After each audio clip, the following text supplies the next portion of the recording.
Get off to the thought of proving everyone wrong. I won't stop to the top. See. The test is in 4-part, Part 1, Part 2, Part 3, and Part 4. Now look at Part 1. Part 1. You are going to hear a conversation about renting an apartment. First, you have some time to look at questions 1 to 6.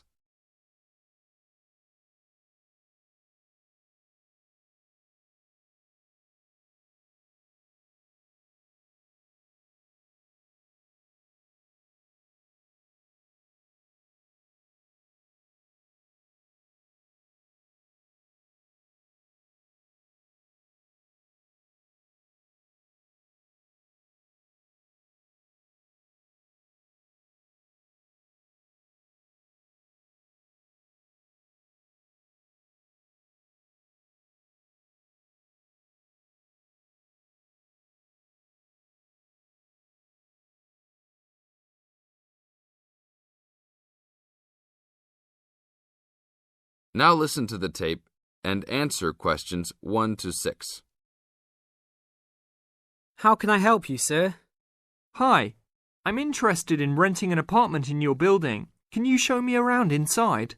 Sure, my pleasure. Do you know what kind of apartment you're looking for? I'm thinking of something for my best friend and I. The apartment doesn't have to be too big, just something comfortable for the two of us. I'm looking for a kitchen, 2 bedrooms and a bathroom, just something simple. Okay, well, let me show you what we have to offer. We divide our apartments into 3 categories. There are standard apartments, upgraded standard apartments, and luxury apartments. Please follow me. This apartment just went up for rent yesterday. The old tenants moved into a larger one. This apartment is what I call the standard apartment. It's small, but has everything you need. The kitchen comes with a refrigerator, an oven, and a stove. There is 1 bathroom with a shower, but no bathtub. The rooms are a good size, and both have their own closets. The living room has enough space for a couch. We will provide a television for you. These apartments are very popular with students because they are affordable and practical. Right now, we are renting these out for only $1,000 a month. I think this is a little bit on the small side. There's no space for a dining table or even for an extra desk. We will both need room to study. If there are guests over, we hope to be able to have a dining table big enough for at least 4 people. Do you have anything slightly larger? Maybe just an apartment with a bigger living room? Well, let's take a look. Right now, we also have an opening for a luxury apartment. This apartment is larger. It has 3 bedrooms, and all 3 are larger than the last one. And there are 2 bathrooms, and all have bathtubs. The kitchen is also larger, and come with an additional dishwasher and freezer. The living space has plenty of space for a dining room. How much is the rent on these apartments? These are more expensive, usually in the $2,500 range. Don't forget that there is an additional bedroom, so you could find another roommate to lower the cost. I think that's a little bit on the expensive side. We don't really have the time to find another roommate, so it's probably better to stick with the 2-bedroom places. Is there anything between these 2? Come with me. I can show you this apartment right now. But there are people living in it. There are no more of these kinds of apartments available at this moment. But if you decide that you like it, I can put you on the waiting list. And as soon as we have openings, you will be contacted. Sure, let's take a look. This is the upgraded standard apartment. As you can see, it's larger than the other 2-bedroom apartment. There are 2 bedrooms and 2 bathrooms, 1 in each room. The living room comes with a television, but no furniture. The kitchen is around the same size as the other smaller apartment. The basic difference is the additional bathroom and larger living room. These rent for around $1,400. Now look at questions 7 to 10.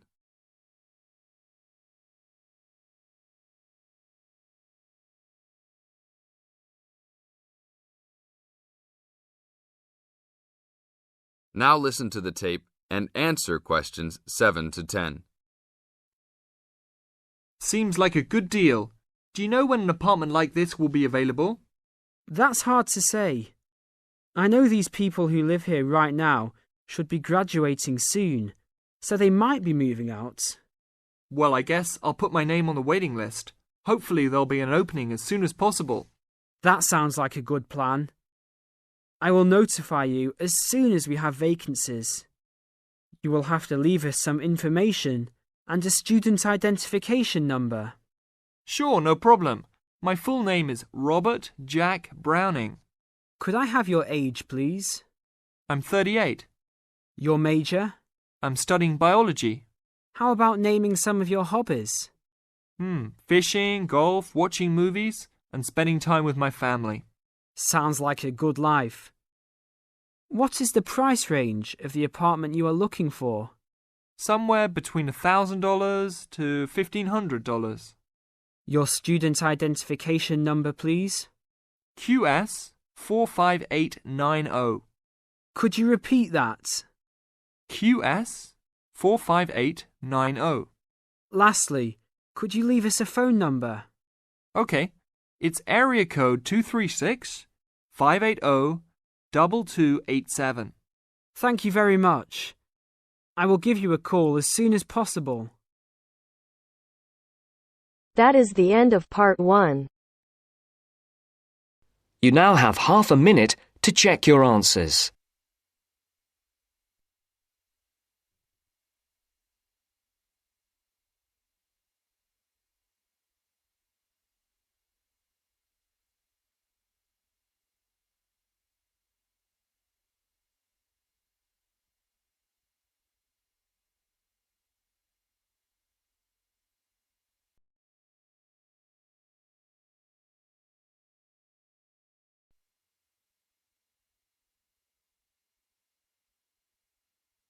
Now turns to part 2. Part 2. You are going to hear the director of the Leadership Council give his welcome address at a convention. First, you have some time to look at questions 11 to 15.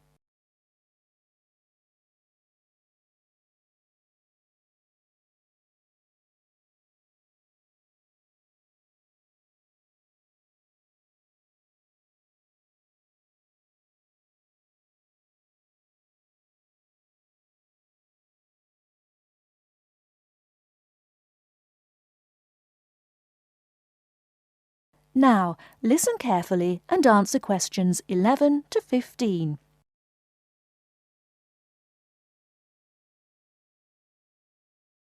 Ladies and gentlemen, can I have your attention, please? Please find your seats. Snacks will be available all day long. Thank you. Allow me to first introduce myself. I am Joe Steinke, Director of the Leadership Council. On behalf of the Organizing Committee for the 8th Annual Leadership Conference, I welcome you all to San Dimas, California, for a special session on postmodern solutions. We have people attending from as far away as Toronto, New York, and even the Bahamas. Frankly, I wish we had gone to you there. But we're very glad you're all here. Let me say further that this will be our largest conference yet. Registrations have far surpassed our expectations. For the first 3 days, we will be hosting more than 325 participants for lectures and workshops.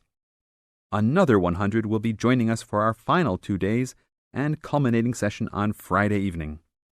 We also have a larger selection of seminars than ever, a total of 32. Because we know that you all will want to attend a few special sessions, we will repeat key seminars each day. So there will actually be 38 sessions. I'm sure you will all be pleased with the content and the quality of speakers.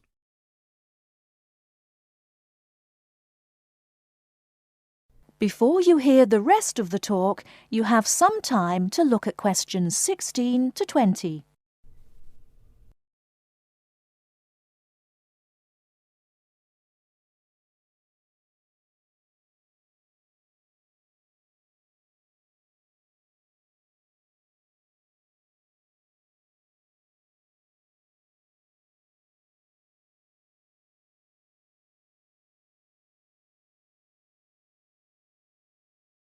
Now listen and answer questions 16 to 20.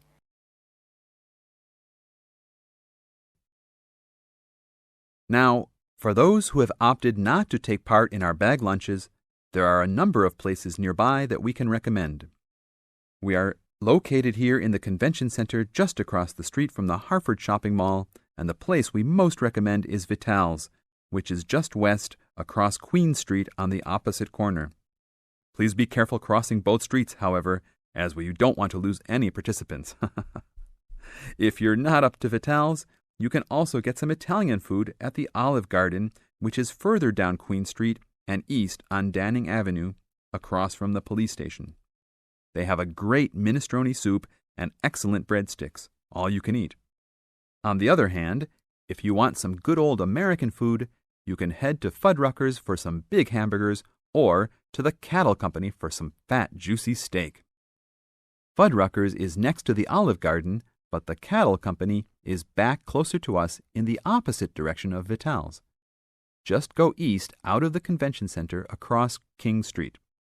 It's on the same side as the Convention Center, so you just have one street to cross. Enjoy. But also, please make sure you are back for the afternoon sessions. These will always start at 1:30 p.m. That will give you an hour and a half for lunch each day. Sessions will be over each day at 5:30. Now, regarding the schedules we've printed out, there have been a couple of last-minute changes. The session titled New Leadership Strategies will no longer be held in Seminar Room 1, but in the main ballroom. This session has garnered much praise and is highly recommended to all, hence the change to a larger room. Another session has been canceled. That session was titled Leading by Serving, and it was scheduled for Daniel's room. The speaker for that session, Dr. Mark Green, had to return home for some urgent health situation. We wish the best to Dr. Green and that all is fine with his family. Finally, the session titled Using the Arts and Media has been changed to the second lounge room, Lounge 2. Please show up promptly for sessions and sit towards the front of each room so that all seats can be utilized. Also, turn off all pagers, beepers, and cell phones. Drinks and snacks will be provided outside each room, but please be careful at your tables. Enjoy the conference. That is the end of part 2. You now have half a minute to check your answers.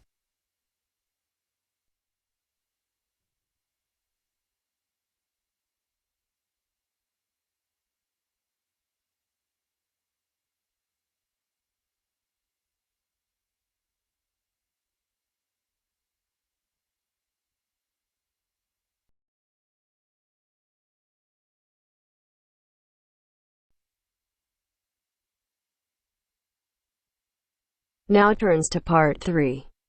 Part 3.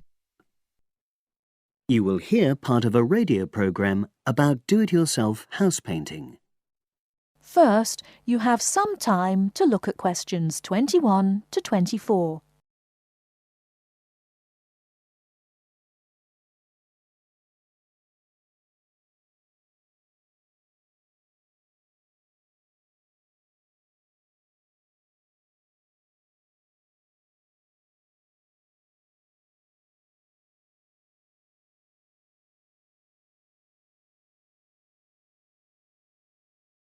Now, listen carefully and answer questions 21 to 24. Good morning, everyone, and welcome to our weekly series on home improvements. Today's program is about do-it-yourself house painting.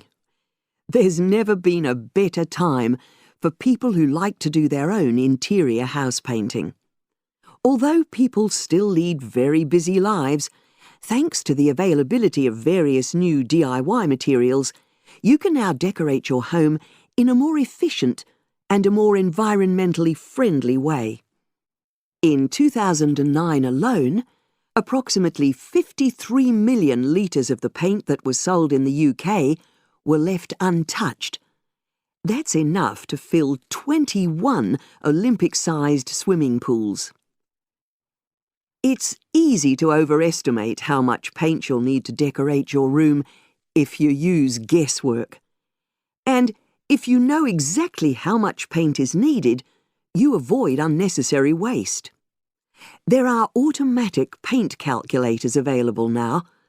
Most of the major paint manufacturers provide them. Look on their websites or just Google paint calculator and see what comes up. Then simply measure the circumference and height of the room in metres. Enter this into the calculator along with the type of surface you're painting, and it will tell you how many litres of paint you'll need. But if you do end up with leftover paint, you can donate it to an organisation like Community Repaint. They will take the paint from you and redistribute it to local charities and voluntary organisations, so it goes to a good home. You can find more information about Community Repaint on communityrepaint, all one word, .org.uk.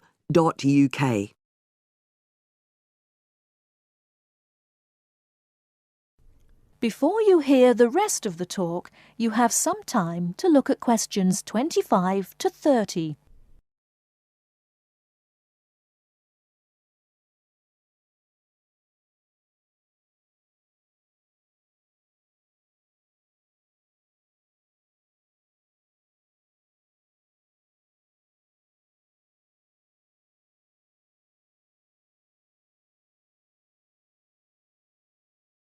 Now listen and answer questions 25 to 30.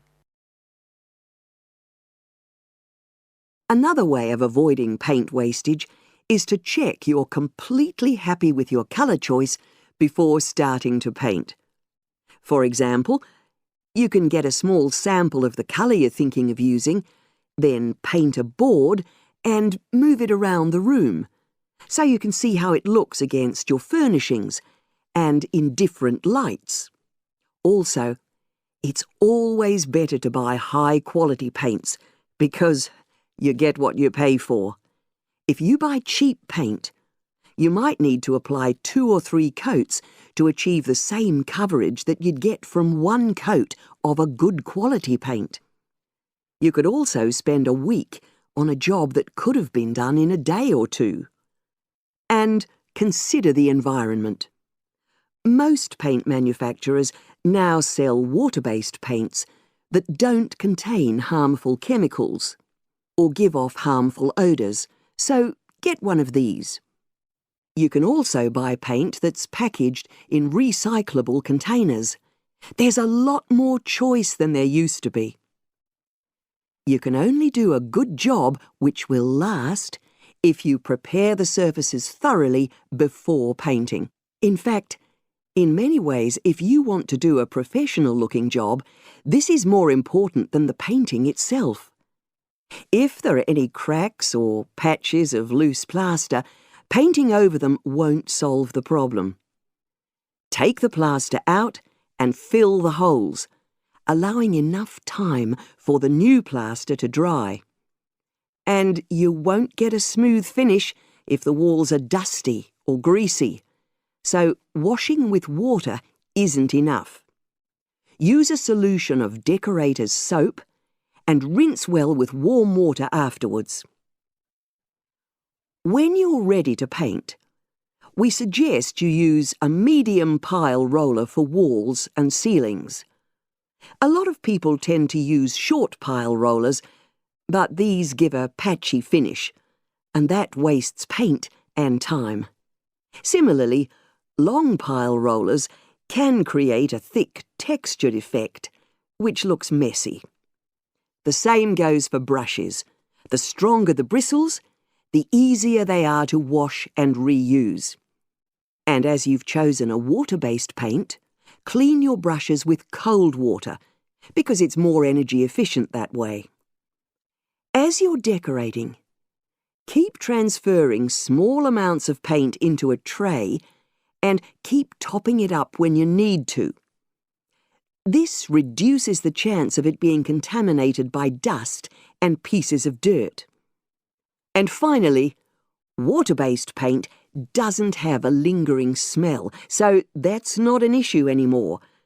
But it's airflow rather than heat that helps the paint dry quicker.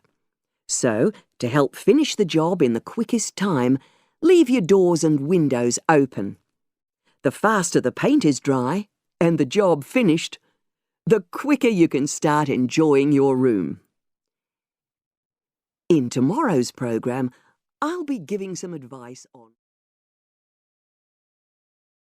That is the end of Section 2. That is the end of Part 3. You now have half a minute to check your answers.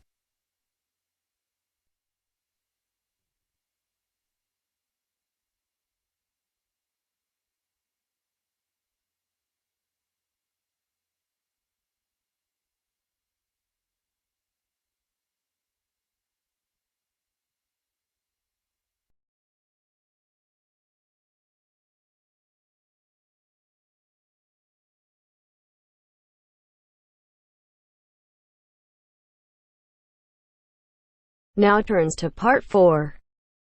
Part 4. You'll hear a teacher talking about several British art galleries. First, you have some time to look at questions 31 to 33.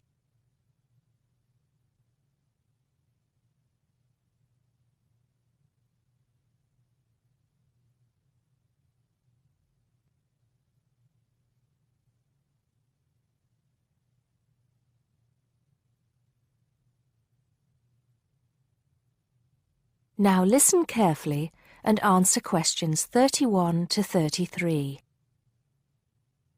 Good afternoon. Welcome to the first class of V100 Art and History. The objectives of the course, as you will have seen if you've taken a look at the syllabus, include familiarizing yourselves with the vocabulary and language of art, learning about the basic elements of art and design, and finally, discussing historical periods as they pertain to art. The course will also give you the opportunity to visit some of the many galleries and museums that Britain has to offer.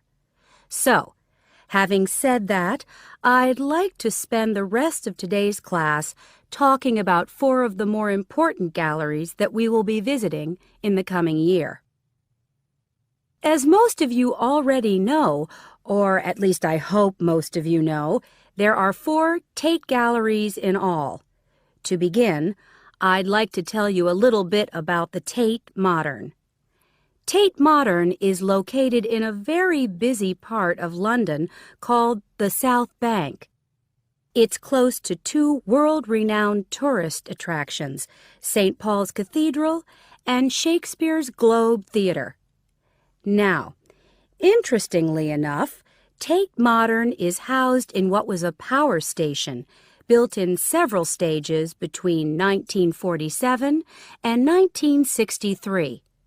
It was closed down in 1981 and reopened as a gallery in the year 2000.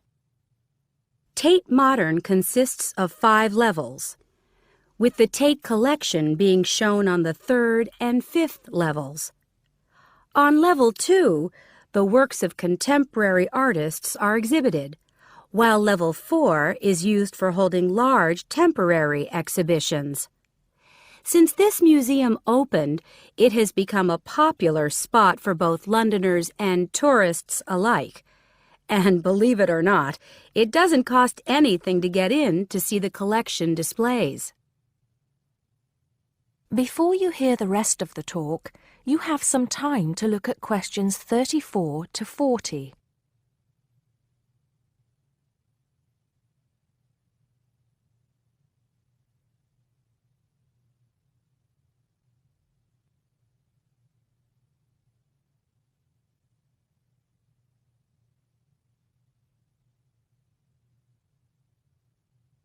Now listen and answer questions 34 to 40. Now, The second gallery I'd like to talk about is Tate St. Ives, which is in Cornwall. It was built on the site of a gasworks, and it overlooks Porthmeor Beach. Tate St. Ives is housed in a 3-story building that was designed by the architects Evans and Shalliff. It was established in 1993, 7 years before Tate Modern was opened, and the gallery exhibits the works of modern British artists, including members of the St. Ives School, a group of artists living and working in the area from the 30s onwards. In later lectures, we'll be looking at the work of some of the artists who belong to that group and the ways in which they influenced each other. Okay, am I going too fast for any of you? No? Good. Next, I want to talk about Tate Britain, which is a gorgeous gallery situated right in the heart of Westminster. Tate Britain was the first of the 4 Tate galleries to open, and it was established in 1897. It was built on the site of an old prison, and when it first opened its doors, it was called the National Gallery of British Art. Later, it became known as the Tate Gallery, after the man who founded it, Sir Henry Tate. During its lifetime, Tate Britain has been damaged twice, once by floodwaters from the River Thames, and once by bombings during World War II. This gallery has an interesting range of exhibitions of historic and modern art from 1500 up to the present day. Now, the last gallery I'd like to tell you about is called Tate Liverpool. It's not hard to figure out where this gallery is located, is it? It was opened in 1988 to exhibit displays from the Tate collection, and it also has a program of temporary exhibitions. Tate Liverpool is housed in what was once a warehouse, and for some years it was one of the biggest galleries of modern and contemporary art in the UK. Well, that's a brief overview of just a few of the galleries we'll be visiting. I'd like now to look in a little more detail at what you can expect to see in each of these galleries, starting with Tate Britain. That is the end of part 4. You now have half a minute to check your answers.